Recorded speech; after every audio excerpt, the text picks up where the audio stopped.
Good evening, good evening, good evening, everyone. A happy and holy Easter to you all. This is Andrea D. White. Such a pleasure to be with you this evening. I'm sitting in for your usual host, Loyal Ellis. And I would just like to extend a very warm welcome to everyone listening from the four corners of the earth. It is such a pleasure again to have you with us this evening.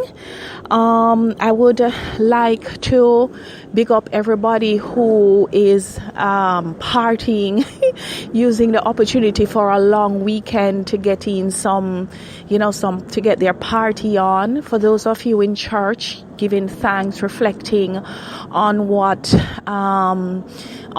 Easter is in the Christian calendar, celebrating the fact that Christ died for our sins, he was resurrected, and so we have hope of everlasting life. I'm sure everyone knows who I am by now. I'm sure I don't need to rehash who I am. For all of you new listeners, welcome on board. Welcome. I would like to start off by congratulating the Jamaican team for winning 25 medals, listeners. 25 medals, 8 gold, 9 silver and 8 bronze at the 31st Carifta Swimming Championship in Martinique. As a matter of fact, the Carifta Games are still going on as far as I'm aware, and our athletes have been doing so well. And what I really like and what Jamaicans really ought to celebrate is the breadth of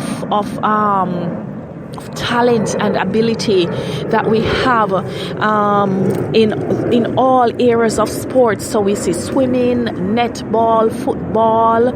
I mean, yes, a lot of us, including myself, are of course disappointed with the 1-1 draw with at the office, and of course the office is the stadium, the National Arena, between Costa Rica and Jamaica.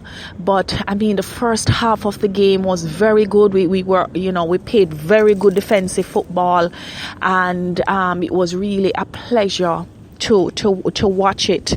I also would like to congratulate the winners of the recently concluded Girls and Boys Championship. I would like to congratulate Calabar High School, who emerged victorious for the fifth consecutive time. And I would also like to extend congratulations to Edwin Allen girls, won girls championship. Very, very good. Special mention must be made of Christopher Taylor out of the Red Hills Road School, Calabar. I don't know, for those of you fortunate enough to have seen it, to have seen the last event of Boys and Girls Championship, and to see how Christopher Taylor he ran a smart race and was able to overtake his name escapes me right now, but a huge talent out of KC to basically run him down after he passed him. He kept his cool, he kept his calm, and it was it is one race that will go down in history. I would also like to make special mention of Janelle Bromfield from Stets. Now, let me tell you something. Jamaica, we are a mighty little nation. There is no other event on the face of the earth like Boys and Girls Championship. And this young lady out of Stets, Janelle, I hope I'm pronouncing her name correctly, Janelle Bromfield, was able to get gold in the 400. Listen to me, listeners. The 400, the 800, the 1500, and the 4x400 meter open relay. You hear me? Outstanding class. This is what we talk about when I say the depth of talent that we have here in Jamaica. in terms of athletics, and she's a long distance runner, and I hope that the powers that be encourage her, and we hope to see big things from her, as we hope to see big things from Christopher Taylor out of Calabar. Okay, so listeners, I would also like to talk about, so now, commendations aside, we have to get down to serious business. And I'm talking about a clear and present danger that affects each and every Jamaican. And we're talking about the health, the health, I would like to say, maybe crisis, that, or potential crisis that is threatening Jamaica and the Jamaicans. And I'm talking about the clear and present threat of H1N1, Zika V, and don't forget Chick V. As a matter of fact, 6 persons have died, including 2 medical practitioners, 2 medical doctors actually, and a 28-year-old pregnant with twins have died from H1N1. And we know that it's a mosquito-borne disease, and I want to spend a little time with you listeners talking about how we take care of our environment, and about personal cleanliness, and personal responsibility. So the only way, in my mind, to reduce the threat of the 3 diseases that I've just mentioned, the 3 viruses actually that I've just mentioned, is by reducing the supply, or eradicating, if it's possible. I'm not sure, I'm not the expert, but reducing in a significant way the mosquito breeding sites. And how do we do that? I'm sure everybody know. Don't let water settle anywhere. And it may be something very innocent, you may be at your yard and you're having water lock-offs and you have water problems. So what you do is you have a pail, and you may cover the pail with the cover or with a plastic, because you don't want mosquitoes to get in. But I'm here to tell you, listeners, if the pail, the covering of the pail has even a little hint of water on it, and the water, what the female mosquito will do is, as soon as a part of the water has evaporated, she now will try and find somewhere to lay her eggs. And this AG aegypti mosquito can lay up to 200 eggs in one sitting. So basically she can populate a whole area. And then, the health officials have said that this particular mosquito is what you call a timid eater. So what it means is that this mosquito is easily scared. So if you move, she move on. But remember, what she would do is the pathogens, she would bite you. So she would bite you and probably go on to bite several other people, maybe 5 other people in the course of the night or day, before she's filled. Right? So we have to clean up our backyards. We have to make sure that our flower pots, Jamaicans will love to beautify up our place, our flower pot, our flower plants, you have the little tray that you catch the water in, just punch holes in it so that it drains naturally. You have old tires. We have to find a way to dispose of them. Turn them over. When you're home on a Saturday or a Sunday, just say, I'm going to use 1 hour. You just need 1 hour, listeners, to go through your environment, to go in your backyard, your front yard, wherever, in your house, to make sure that there's no water where they can breathe. Even something like a dish drainer. We have the tray. You have your dish drainer, you have the tray. Water settle there. Water is underneath it. You have to make sure, listeners, that there's no water there. That breeds mosquito. The eggs are there. Then we have to also talk about personal hygiene. When you go to the bathroom, you wash your hands. When you sneeze, you walk with your hand sanitizer. Wash your hands. Try not to touch your nose and your mouth if you just shake hands with someone. Protect yourself, and if you feel like you have the flu, stay home. Not talk about, it's a little flu, I'm just gonna rub up and go work. No, we have to take care of each other. We have to take care of ourselves first. So I just wanted to spend a little time on what I call the potential crisis in the health sector. And of course, this has implications for productivity, because if you don't have a healthy nation, then of course production hours are lost, and it of course has a negative impact on the plank of the one of the plank of the Jamaica Labour Party's mandate, which is to grow the economy. The other mandate in my mind is to change the way how government works, and to change governance, and to make sure that corruption is, if not eradicated, a strong signal is sent that it will not be tolerated.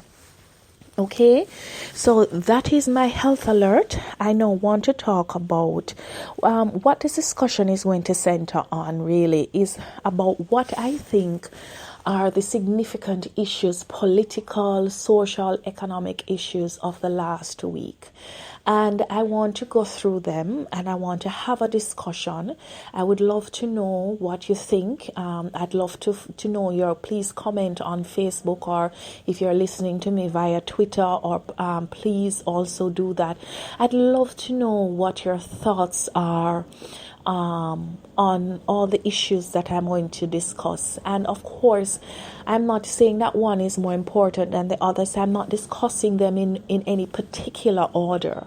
However, I do think that it is important for us to look at the policies of the new government. We have been in government for 1 month now. That's not correct, actually. We won the election February the 25th. And the ministers, I think, were sworn in a week after. So really, we have not even gotten a chance to settle down, but we have hit the ground sprinting, not running, sprinting. So I want to start with the official opening of the North-South Highway from Caymanas Gardens to Ocho-Rios. Listeners, it is a beautiful, beautiful stretch of road. And of course, we know that this engineering was undertaken by the Chinese through Czech engineering. And it was opened by the Prime Minister, Honored Andrew Holness, earlier in the week. And before I go into discussing the whole highway and the tolls, because this was a very hot topic during the course of the week, the proposed toll rates, I would like to, Mike Henry was the one, former Transport and Works Minister under the Bruce Golding, JLP Bruce Golding administration, and he brought China Harbor to Jamaica, and this was one of his visions for the highway, the toll road. But I must commend the PNP administration who took over in 2011 for continuing with it and for giving Jamaica this beautiful road. And I'm here to tell you, I don't take cheap political shots. I think that the PNP should be commended for following through with the plans, because too many times when one administration comes in, they don't look on the programs of the previous one and say, you know what, this policy is a good policy, I will continue it. No, because it was formulated and conceptualized by the previous administration. They abandon it, and who suffers? Jamaica suffers, and the development of Jamaica keeps being stagnated. So I'm glad about that. So now, ladies and gentlemen, a lot of people were talking a lot of Jamaicans were talking about the proposed high toll rates from $1,250, I think it is for class 1, to $3,700, and a lot of Jamaicans were upset about it, rightly so. During the opening of the North-South Highway, the Prime Minister Andrew Holness said that with over 2 days of negotiations with the Chinese, there is a 25% reduction in toll rates, and I think it is just for 1 month. I think it is 1 month. It is for this discount. So we don't know what the final toll rate is going to be. But I will say this, the Chinese has the road for 50 years, and obviously they want to recoup their investment. I mean, they're not doing this for popularity. This is a just hard business, cold business decision, right? I'm sure they have their shareholders to answer to. However, you know, what I have always admired about the Chinese is that they believe in small margins but quick sales. So let's try and apply that to the toll road. If you lower the rate to what I think is a competitive price, so in my mind, like a class 1 would say be $700 or $600, and you know, it comes down within that line, what will happen is more people will use the toll road, right? The more people that uses the toll road, obviously the more money you will collect, the more fees you will collect, toll fees. So it is, if I'm the Chinese, you know, obviously I can't tell them what to do, but in my opinion, I would put it to them that you decrease it so that you have a high volume of usage, because if you don't have a high volume of usage, it does not make sense. And you know what I want to see also, I would like to see a toll linking Portland and St. Thomas and St. Mary, the forgotten parishes, to Kingston, and probably linking it up to the North Coast or somewhere along that line. You know what I mean, listeners? Because the new roads itself doesn't drive development, but what it does is, when you have infrastructure like that in place, you will have a developer, say a housing developer, say, okay, so the toll is right there, and there's another major road, because under law, if you have a toll road, you also have to have an alternative, so that I choose, so I'm not forced to use the toll. So when people are getting upset about the toll rates, I say, guys, don't get upset, just don't use it. You have a choice. You know what I'm saying, listeners? So you see, Jamaicans, I don't think we understand as consumers how powerful we are. If we all decide, say, listen, I'm not driving on that toll road for no $3,700. If the toll fees doesn't come down, then I am not going to be on the toll road. Then they'll have to put it down. They'll have to decrease it. Power of the consumer. So having said that, a developer will say, you know what?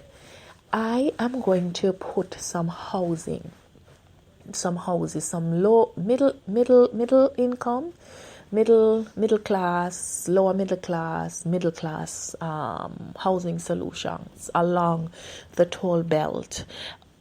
Trust me, listeners, other investments will come. Investments in, because you're going to need a supermarket or more than one. You're going to need a shopping center. You're going to need pharmacies. So that is what it is about. It's about building communities. And I want to see from the Jamaica Labour Party a comprehensive plan of what what Kingston and St. Andrew is today, and the major towns, and I'm talking about like Santa Cruz and the Maypen and the Mandeville and in Port Antonio, Anata Bay, what it is now, and where they envision it being in the next 50 years with population growth and all of that, and the attendant infrastructure that needs to be put in place to drive, to support the expansion in the population and the growth of and development of businesses and communities. So let me give you a perfect example of the lack of planning.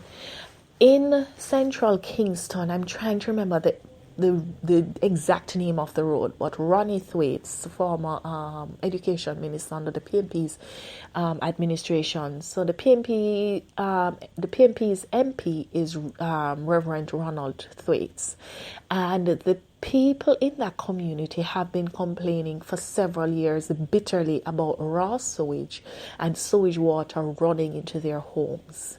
Now, what is the problem? Why is it that, and I'm talking about like maybe they're saying 20 years, 25 years.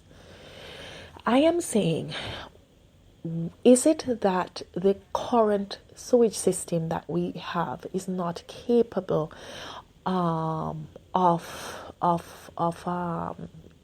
containing all the waste that we generate in the corporate area? From my understanding, this has the sewage has been or was built about 100 years ago. I'm not exaggerating. Between 80 and 100 years ago, and of course, Kingston has expanded several times over since then. So that's what I'm talking about. And what are the plans in place to address this? Because this is a potential health hazard right there waiting to just explode, which will again cost the country more money. You see what I'm saying, ladies and gentlemen? Jamaica obviously has a resource problem, right? We're also under an IMF program. But the truth is, there are certain things that has to be fixed. There are certain things that has to be done. There's certain infrastructure that must be put in place to make the lives of Jamaicans easier, to protect the environment, right, and to grow the economy. So that's my take on the new north-south highway. I digressed a little. I must though say that I find the PNP to be very hypocritical when they were calling on the JLP to roll back the toll rates or to do something about the toll rates when they're the ones that negotiated it. Let me tell you something, the PNP have more nerve than rotten teeth. But you know what? I don't even have time this evening to be concerned about them. I'm about Jamaica and moving Jamaica forward. And with that in mind, I would like to discuss crime. Now, listeners, the news that I'm going to give you is not good. Over the last 2 days, St. James have reported 4 murdered. And this is just one parish over the last 2 days. Right? Now, crime, I've always said this, that crime is a social problem. It's a socio-economic problem to a large extent. I do also think that Jamaicans are socialized. Well, I guess that's a social part of it. But I don't know if it is that we have a propensity for violence. I'm not sure. But I will submit, and it's something that I really believe in, that Jamaica's crime problems are really socioeconomic. So once in my mind, we start to have real economic growth. And by real economic growth, I don't mean the 0.6% under the previous administration. I mean robust growth of on average 5% per annum, right? And we have more people employed, then we'll see a reduction in crime. Also, even though we'll have more people employed, we also have to deal with some underlying social issues, because as I said in my in a previous show, Jamaicans, a lot of us don't have the, I would like to say, the emotional maturity and the life skills to have to solve our conflicts without chopping up each other. So so we don't talk it out, we fight it out, right? And it is something that I'm going to approach Minister Montague with, about having a kind of social intervention through and along with the justice ministry. I think they do have something right now in the justice ministry, restorative justice, where they use mediation. But I want it to be done on a more sustained and comprehensive, so island-wide way, where people are encouraged to talk it out, don't fight it out. You know what I mean? So that's something that I want to talk about. Also, listeners, during the week, Bobby Montague was at a town hall meeting, and in Westmoreland, in I think Dwayne Vase's constituency of Central Westmoreland. And after the town hall meeting, which I thought was very good, because what he did was he got the input of the citizens, of the average person, crime affects all of us in Jamaica, but it's nice to get it from the horses' mouths. And he went and he toured some of the police stations in Westmoreland, and he said that he was appalled at the public toilet, the toilet that our men and women in uniform of the JCF have to use, the sanitary conveniences. He said that not even a kettle, can you imagine, listeners, not even a kettle or a microwave to warm up some tea. In where the squaddies them sleep, there was no mattress on the bed. And you know, listeners, there are certain things that even within an IMF program, there's some basic things that we have to do, and one of them is to boost the morale of our crime fighters, because they're on the front line and they're the barrier between them and us, and by them I mean the thugs, right? And what I'm saying is, what I want to ask the Commissioner of Police, Dr. Carl Williams, is if the current organizational structure of the JCF lends itself to a facilities manager. Now, a facilities manager would be somebody that procures equipment for the police force, have a computerized database of the assets of the JCF in terms of the police stations, make sure that there is probably a number, like an item number, and if it goes bad, then somebody from the station would put in a report. Let me tell you what I mean. Let me try and put it in practice. Say I am the facilities manager for the JCF, and you only need one island wide, because this person will have a computer working with. So I think we have 190 police stations across the island. So for the police station in Westmoreland, whichever, Savannah Lamar police station, he would know that they have all that they need.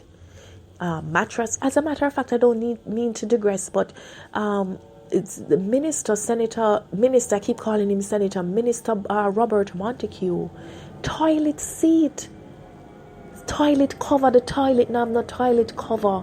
And he was, writing a list as he was going along. I mean, come on, these things are unacceptable. So if you don't have a facilities manager, I recommend that you put one in place. And so now I'm the facilities manager, and I'm looking at the Savannah Lamar police station. And the person in charge of the station would put in a report. It would be a computer-based thing, so so you put and you send it via email. So you go on the computer and you put in that A kettle is needed, a microwave is needed, the toilets, whatever. Right? And then the facilities manager would look through and say, okay, and these things would be bought. These things would be bought. The money would I don't know how to, the logistics of it. That's minor. The point I'm making is that these simple things would mean so much to the men and women of the Jamaica Constabulary Force. Sometimes you're on the road the whole day and you come in and all you want is a cup of tea to catch up your stomach. And not even something to give you hot water. Come on, man. I don't understand. What was Peter Bunting doing before? And this doesn't cost a lot of money. I'm sure to make sure that all the 190 police stations, don't quote me on the 190, but I think it is, have all, the little things like these. I don't think it would cost 10 million Jamaican dollars. I really don't.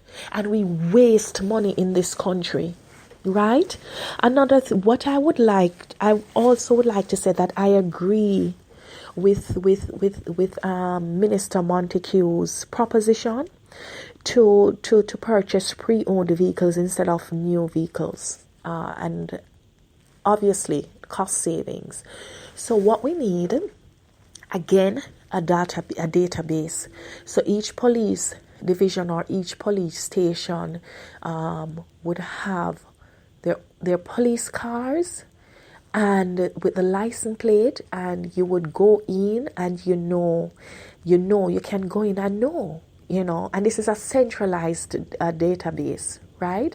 You go in and you say, boy, this vehicle number 123 was in an accident and it's out. Automatically, that the central police station needs another vehicle, right? Or it's in for repairs, you need to cover it with one, with another one.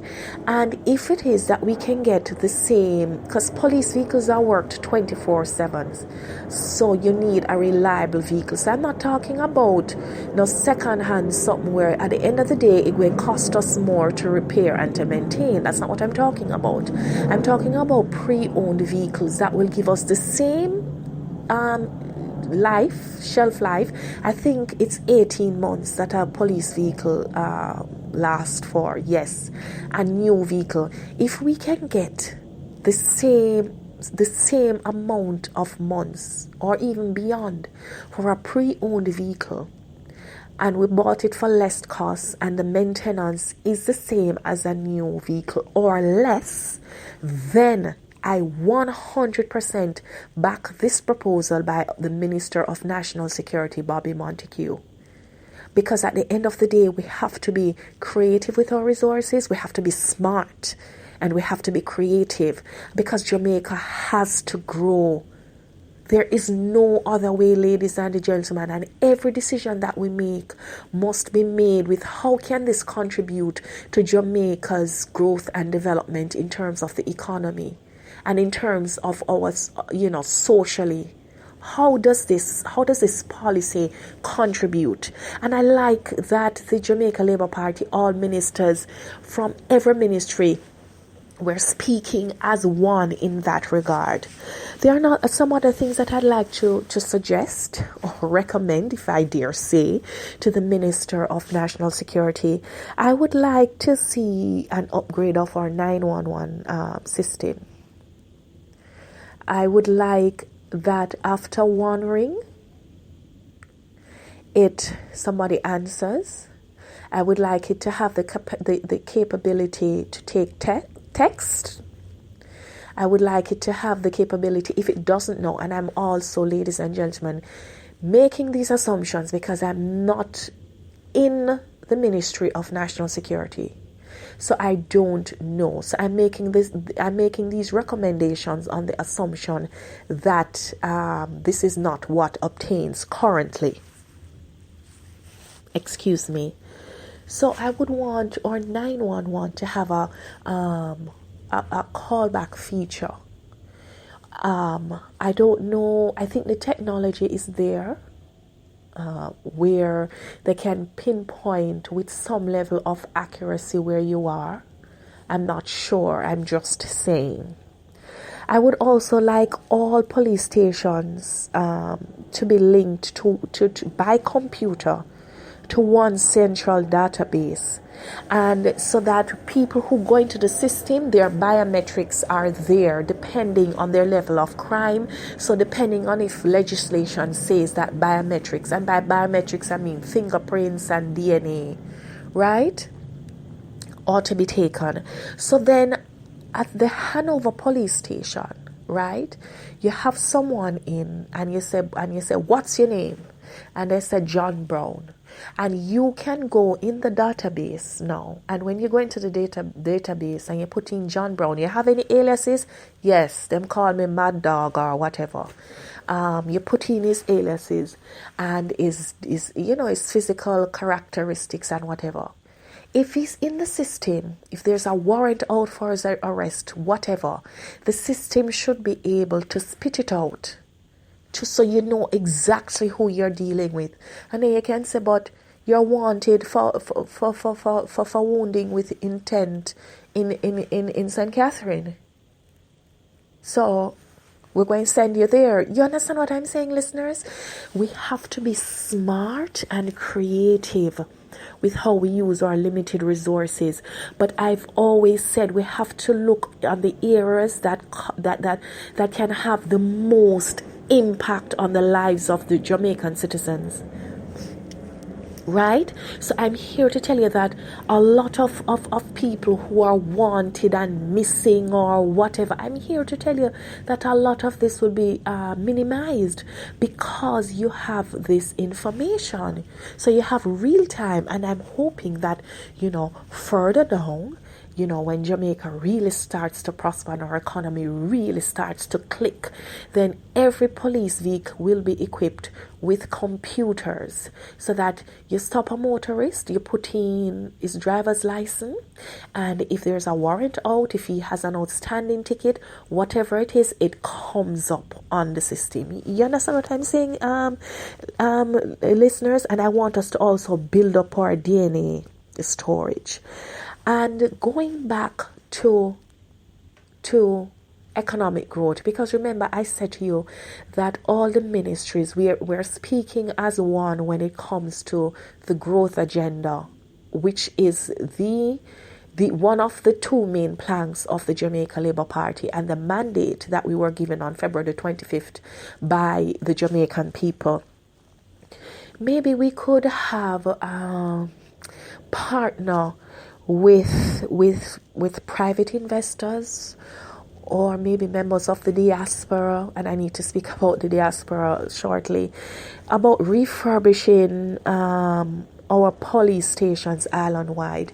I remember a number of years ago, I was in a fender bender going to my father's farm in Clarendon, and I went to the Moko police station. And to say that I was appalled at the state of the police station is an understatement, listeners. To say I was appalled. I don't know if it has improved since, but I dare say that I'm glad that the Minister of National Security, Minister Montague, is very hands-on, and I'm sure that he'll do an audit of all the police stations island-wide and make sure that it should be welcoming to people who seek refuge, who want the police to intercede on their behalf, who feel wronged by other members of the public. And it should also be imposing to those who would want to do harm to law-abiding Jamaican citizens. So, and I'm hoping that in a real way, the minister addresses the infrastructure of the police stations, so that it's not just how the officer looks in his uniform, that's professional, but his surroundings are professional, so that you lift the standards of the JCF. And the last thing I want to discuss on crime, on the whole crime thing, was the proposed UK prison deal that was proposed by the last administration to widespread anger and condemnation. Now, a lot of Jamaica Labour Party supporters were upset because the new minister, Minister Montague, had met with the British High Commissioner, and I was at pains to explain to them that it is a courtesy call. One, he's the new minister, right? And they're saying that the JLP had better not take the prison deal, and we're getting ahead of ourselves. Let me tell you what my own view is, and this has been consistent, this view, and it has not changed. My own view is that, first of all, listeners, you guys know that I'm a lay magistrate, and a part of my duties as a lay magistrate, or JP, same thing, a part of my duties as a justice of the peace is to go into lockups and to make sure that the prisoners have been fed, they have not been mistreated, that no one is being held without a bail application being processed, no one is beaten up, that kind of a thing. I have also had the displeasure of visiting a prison in Jamaica. And I'm here to tell you, ladies and gentlemen, that Jamaica needs real comprehensive prison reform. I see Senator Pernell Charles Jr. out of the state minister in the Ministry of National Security, with responsibility for the correctional facilities and rehabilitation of the correctional sector. He is going to be doing a tour of the prisons, and I guess the lockups island-wide. But let's stick with the prison. So my position has always been that what the Jamaica Labour Party needs to say to the Jamaican people is that we need a modern, state-of-the-art, maximum security prison. Right? No, we are better managers, we're better negotiators than the PNP. So, from what little I know of the prison deal, the UK wants to help to build a prison, a maximum security prison, I think, to hold 1,500 offenders. Okay. All right, fine. However, they're only going to foot 25% of the cost. Is it 25 or no 35? And Jamaicans foot 65%. Jamaican taxpayers. Let's not get it twisted. The taxpayers will pay. In addition, they want to send Jamaicans who are currently serving prison terms for offences committed in the UK. They want them to be deported to Jamaica to serve out their sentences in Jamaica. All right. Now, the UK has done, they have this deal with Ireland. They have it with Australia, I think it is. But I definitely know they have it with Nigeria and Ireland. So, this is what, if I was the security minister, this is what I would say. All right, the government of Jamaica, we welcome your assistance in helping us to reform our correctional facilities. This is what we need. We will find 30% of the cost, you 70%.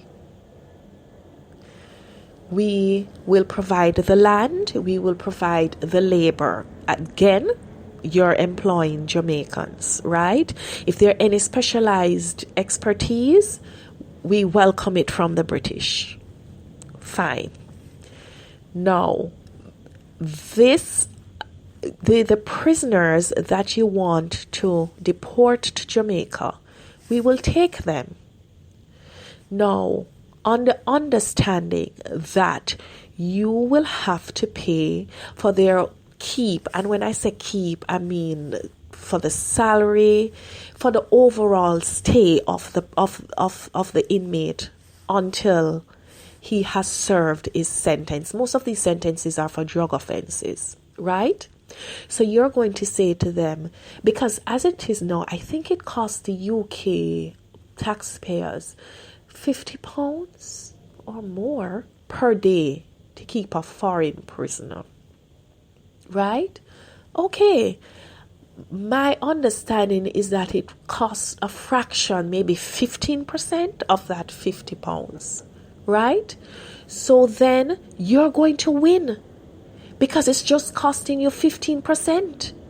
So 15% of 50 is what? Help me out, listeners. Is it 50% of 15? 10% is $7.50. £7.50 is what it will cost. So you see the savings there. Then you go further and you say, but we also need assistance with rehabilitation programs. So if you could start us off with a rehabilitation, like for 5 years, a rehabilitation program for inmates who, having served their sentences, have to now be reintegrated into society, whether it is in skills training, getting some subjects, whatever it is. Right? And I dare say it should be mandatory that once you're incarcerated for, say, 5 years and over, but eventually after serving your sentence, you're going to be let loose on society, that you have some kind of reintegration and you have some kind of skills training. It should be mandatory. That has always been my position on the prison deal.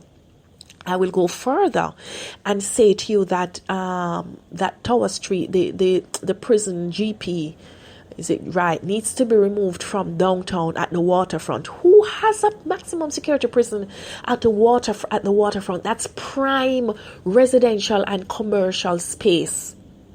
Town urban planners. Right? Don't we have enough land at Tambourine Farm? Build a maximum security prison over there. Right? Then sell the land to some private investor so that they can put up luxury apartments and condominiums down by the waterfront. I personally would buy it because you have a view of not only Kingston Harbor but the airport and beyond. Beautiful. And that money, I don't know how much that land would cost, but we're probably looking at 150 million Jamaican dollars, 1 million US to 2 million US. Seriously, right?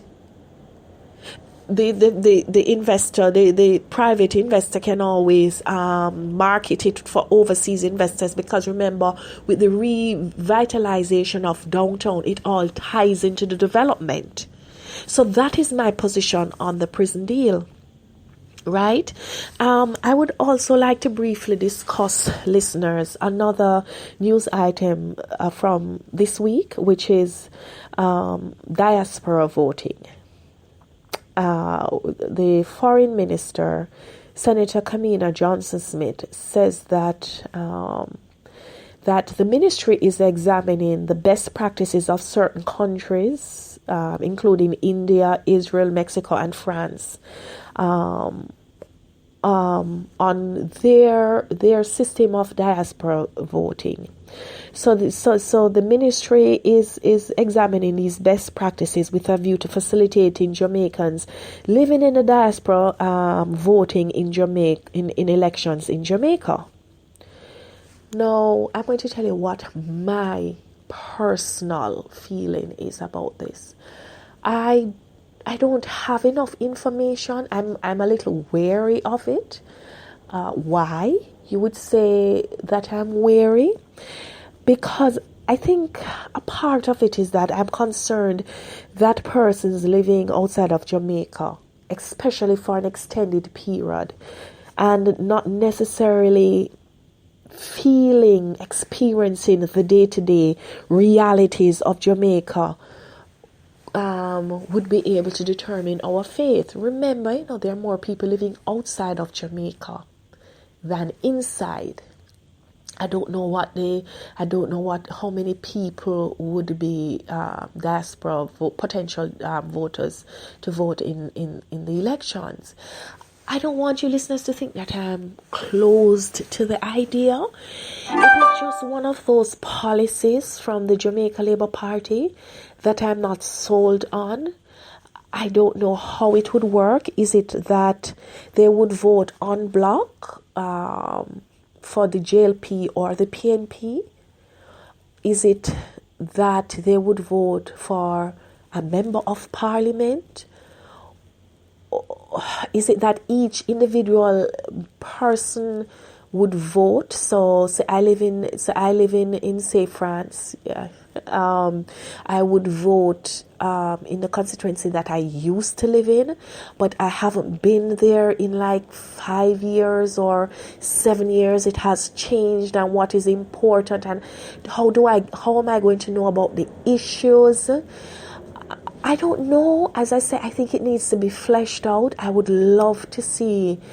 Well, I guess we'll all see what the government comes up with. I would, however, want to caution not the Jamaica Labour Party, because I'm sure they know, but people who are excited about the idea. Nothing wrong. You want to make a contribution to Jamaica. Listen, members of the diaspora have been sending out barrels with school supplies and medical supplies and helping Jamaica.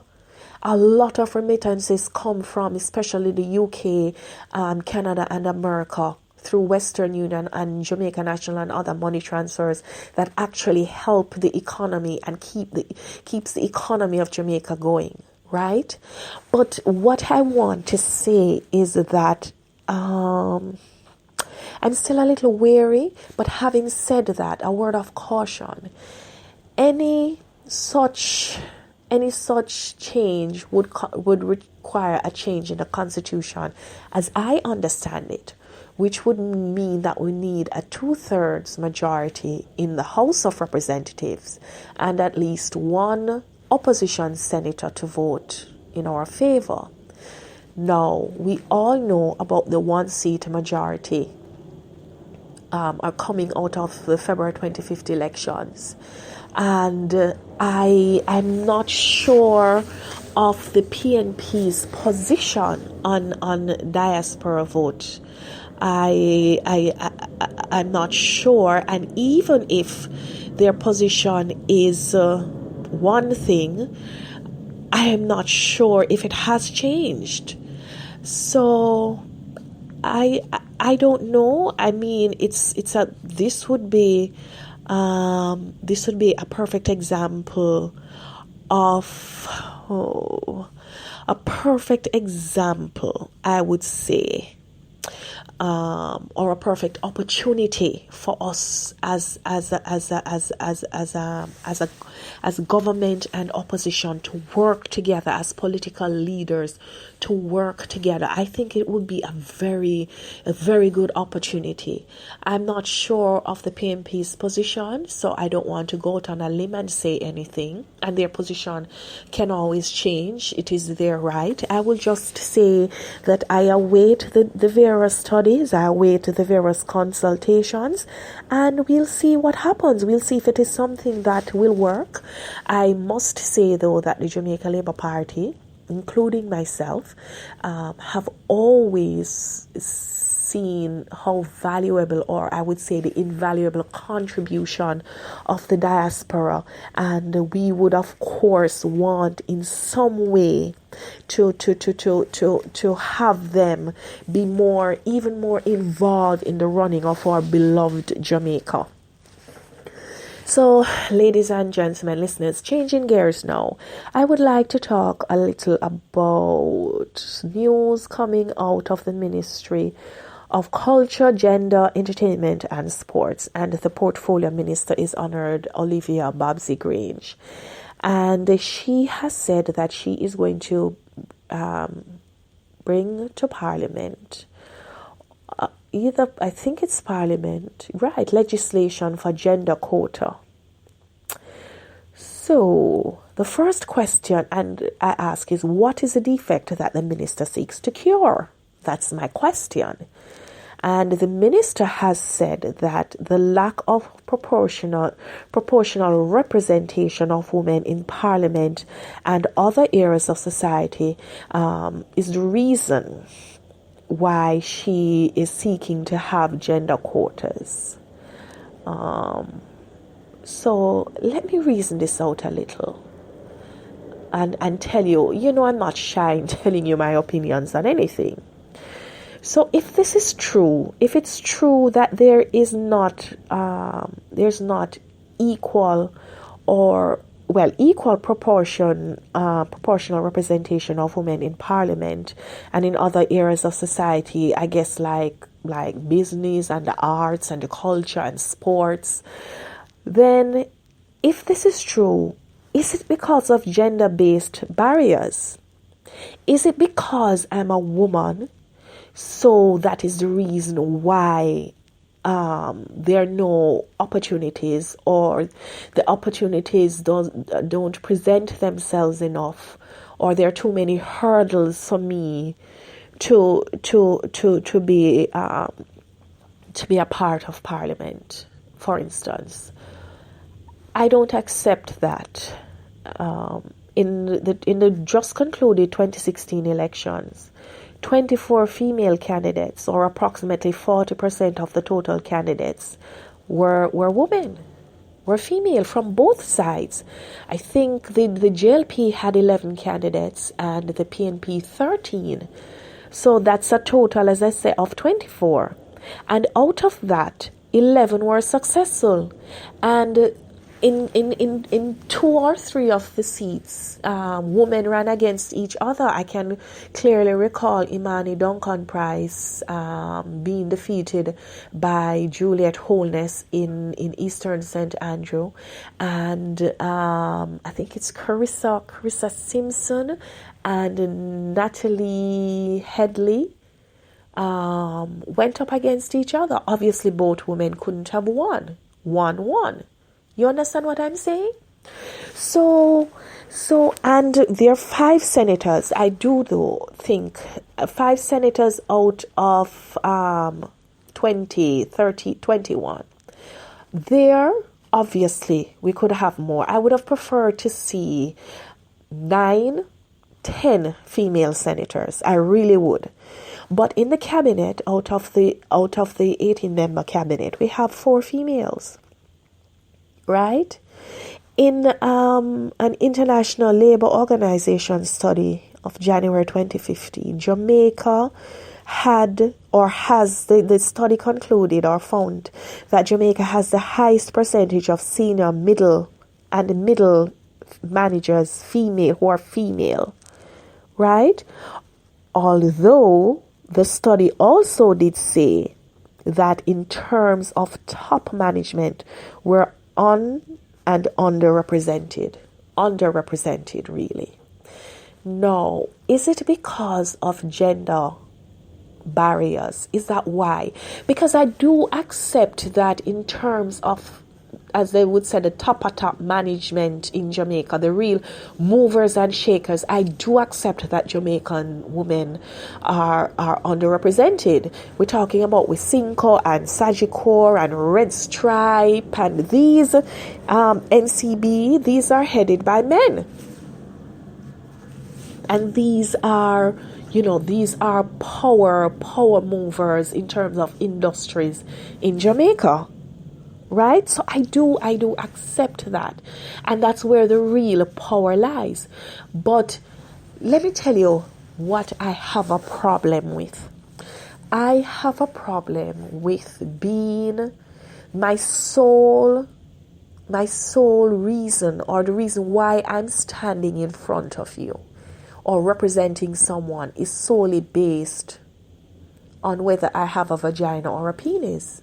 I have a problem with that. I do.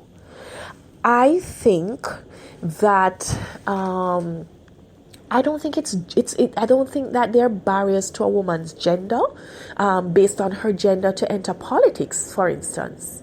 I think what it is that we women in Jamaica are traditionally seen as the home, the bread, not the breadwinners, the ones who are at home or who take care of the children, which in itself is gender bias, because you will ask a male, you won't ask a male politician, wow, so you are running, so who is going to take care of the kids?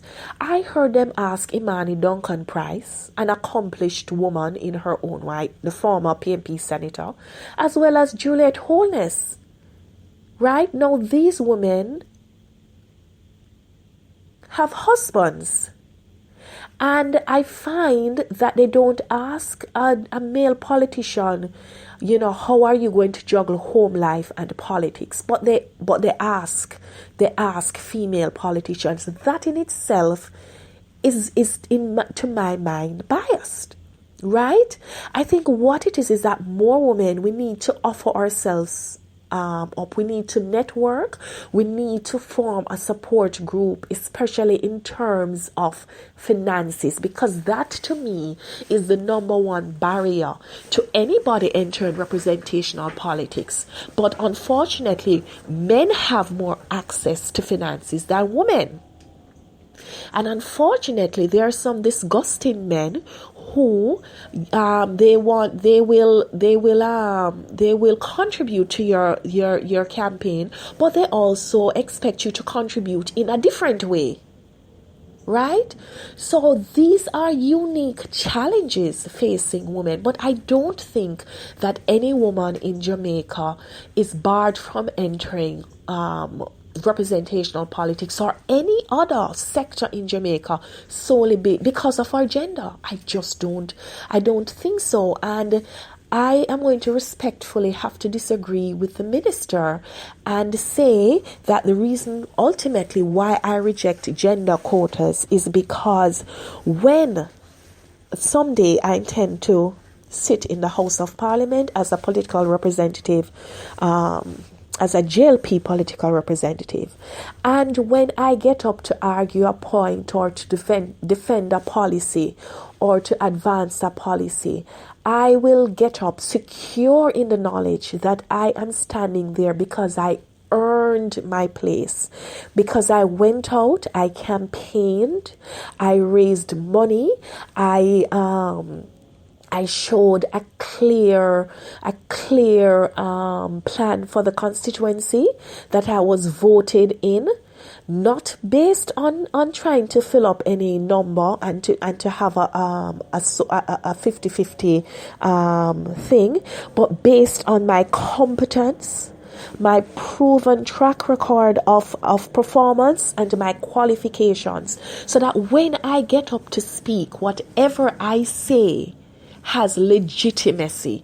And I think that's very important. Let it never be said, female, in whichever position that you're in, let it never be said that you're there for any other reason other than that you earned it by hard work, dedication, and smarts. So that is my position on the whole gender thing. And I have been having so much fun with you guys. I didn't even realize that the time is going, but I really have to discuss my great love, my great passion, justice reform, before I close. I think I have 20 more minutes. So listen, just stay with me now. Let us continue the conversation. As I say, I want you to listen to me, think about what I'm saying. Put out your comments on Facebook, your criticisms, if you agree with my position, if you don't, because I'm here to facilitate critical thought, to be provocative in what I say, not for being provocative, not just for the sake of being provocative, but because I want us as Jamaicans to get to a place where we question and not being disobedient or being anti-authority, but we question why things are done this way. Could it be done a better way? Okay, it cannot, but at least we think the thing through. We reason it through. And I welcome all different views. I think it's important. I think it makes me certainly grow as an individual, professionally and personally. So I always invite discourse, no matter, as long as we're respectful and as long as we talk about the issues and we talk about what is important to Jamaica. I have no problems debating anyone on any issue that I have a little knowledge on. So the last thing I want to cover, listeners, is earlier in the week again, the Justice Minister Delroy Chuck QC and MP called for judges to move to dismiss cases in the justice system, in the judicial system, that are older than 5 years and more by the end of this year, by the end of 2016. Now, Chief Justice McCullough recently announced new measures. This is before. I think she announced it in January, if I'm not mistaken, because I thought this was huge. I think she made this announcement earlier in January of this year, or maybe the latter part of December of last year. So she announced new measures to ease the backlog of cases in the island's courts, and of course 5 years and older. And what she had said was that it would be placed in a special court, a special list, and set for mention on Wednesdays, and 2 judges would be given special responsibility for these matters. No, I haven't seen, as far as I know, I haven't seen this happening. And justice delayed is always justice denied, right? You can't have a case languishing for 5, 6, 7 years. It has an effect on the victims, all the stakeholders. First of all, the victim will feel as if there's nobody there fighting for him or her. I will never get justice. The system is not protecting me. The system is not advocating on my behalf. So I'm gonna get a man for just shoot the boy, right? Then the accused will have the sense of impunity, because they're saying, sure, a long time me have a case a court, man. Me have a case about 8 years now, but not now go on. Me don't know that nobody throw it out. And this may embolden the person to continue to offend. So it is important that we get it right. Now, what is the number one contributor of the backlog of cases?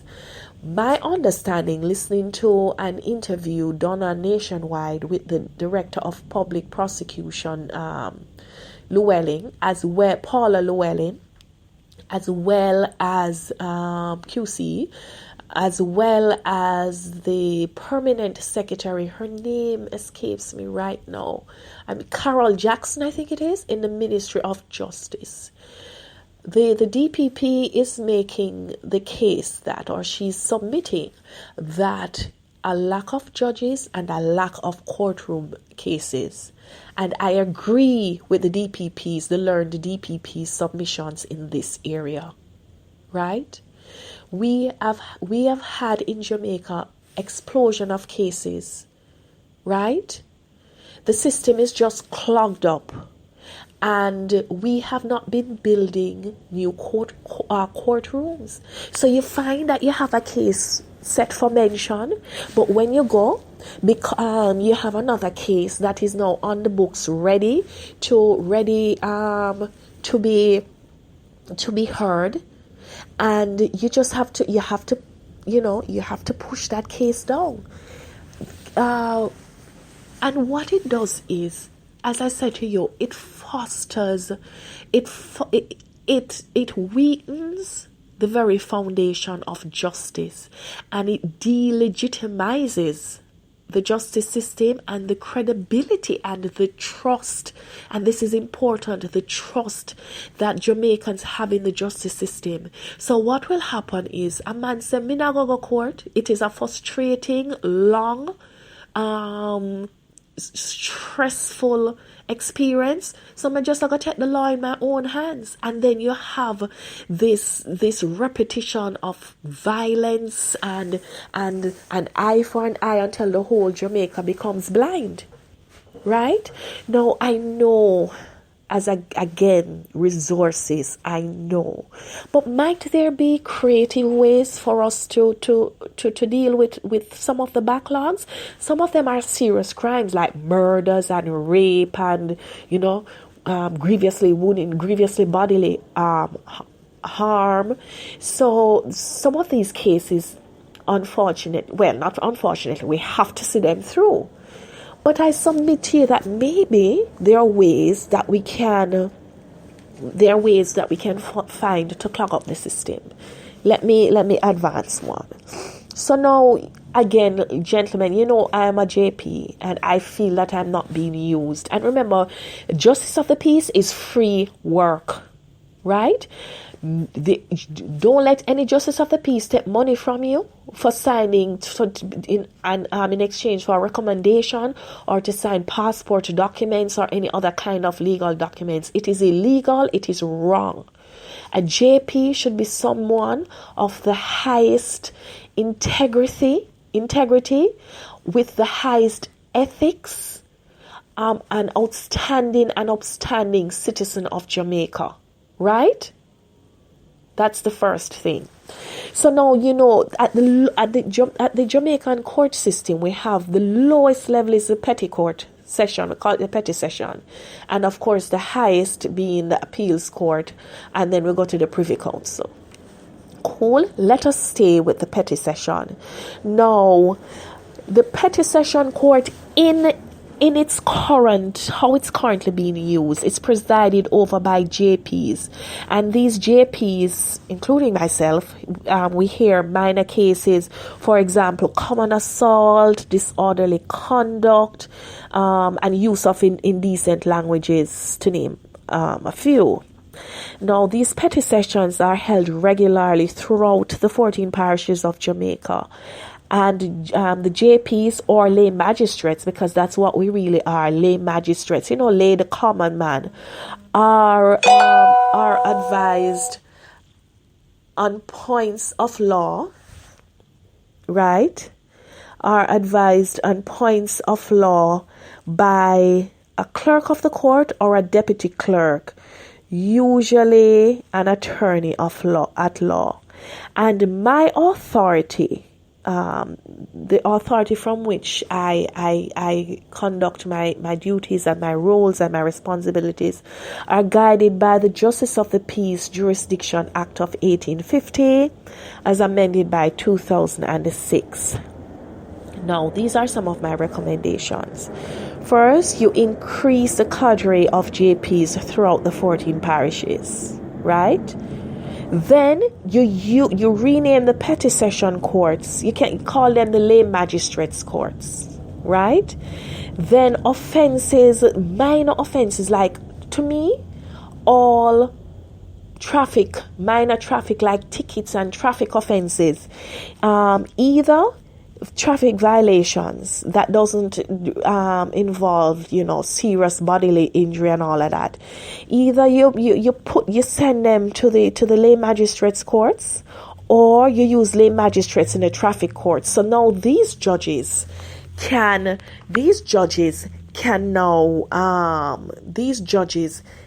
now be used in other areas of the court system, right?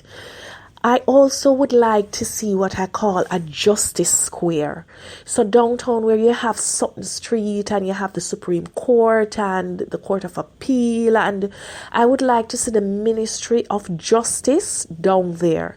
And I would like to see, so you have like a circle you have a circle and you find more court spaces. Listen, we have a lot of what about the old Workers Bank building? I don't know I don't know who owns it or if it's being utilized right now, but if it is not, we could use that. The point I'm making is we have to find creative ways. I know that the Canadians have been helping us a lot in justice reform, and I'm hoping that the Justice Minister can try and foster a similar, if not to get more assistance in terms of finances from the Canadian, maybe from another government, another country, so that we can really have true justice reform.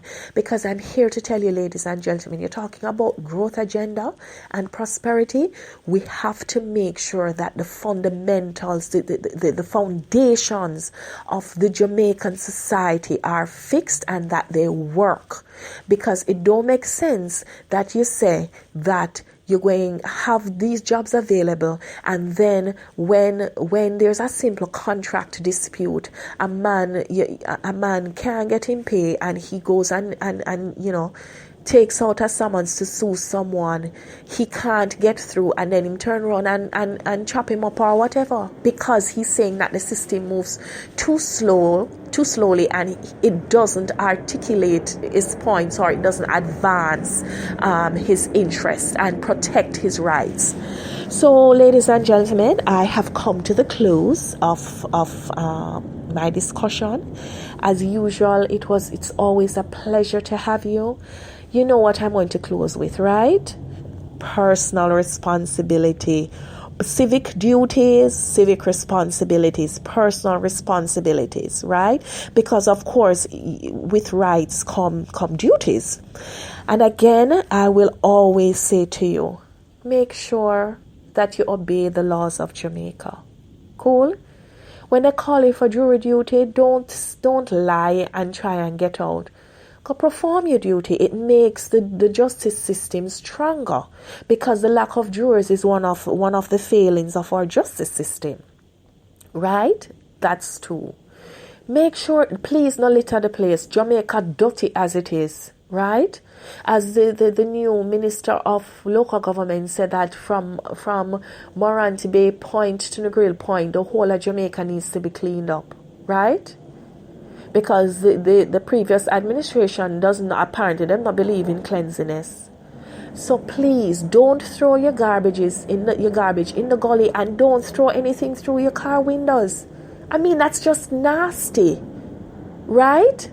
Remember, please, to make sure that your environment is not a mosquito breeding site, so that we can protect ourselves, we can protect our children. Right? And let me tell you something. I want to thank you. Thank you for spending 1.5 hours with me. I know probably someone over Hellshire, I eat fish and bammy and Easter bun and cheese, and I laugh at me and say, oh, she's there doing our show and I'm having a good time. Cool. We will meet you up there later. Just remember to just save a Smirnoff Ice for me. But listeners, I want to thank you for listening. I want to thank you for continuing to support the Jam Talk Show. It is always a pleasure to have this conversation with you. I hope that you, having listened, will come away thinking about things differently. But at the end of the day, remember that we do this for Jamaica. We do this because we want Jamaica to be the best place to live, to work, to raise our families, to grow old in. All right? So guess what? Until we meet again, I'll say to you, good evening and one love. All right? This is Andrea signing off.